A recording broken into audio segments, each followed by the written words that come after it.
Okay, welcome back.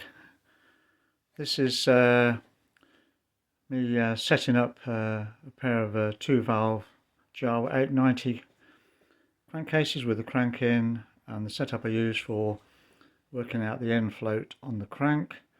So I've got the engine bottom half mounted in a steel frame, which I then mount in the vise, so it's good for when the engine is standing up. I can also work on everything else, but I can work on doing the end float. So I've got the natural weight of the crank down on the conrod. One thing which may help other people, and rather than just putting tape on your conrod or bits of rag around it when you're moving it around so you don't bang the conrod into the side of the crankcases, I use pipe insulation. So that slips over the conrod nicely, doesn't leave any bits of fluff there, easy to get on and off, protects the rod and the crankcases from damage.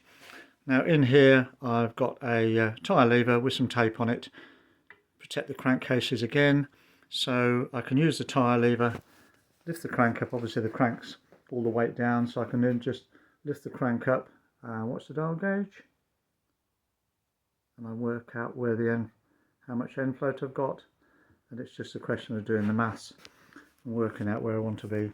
So that's how I hold the engine, or the bottom half of the engine, in the engine stand that I've got for when I'm working and doing the end float.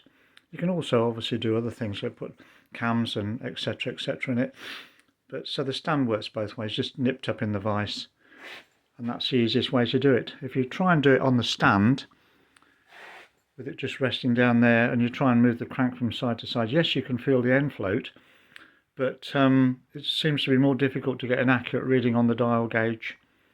So the dial gauge is obviously on a magnetic stand, piece of steel bar, mounted, screwed onto the crankcases.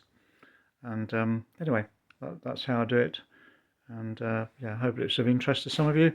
As I say, the foam around the conrod, I've been doing that for years.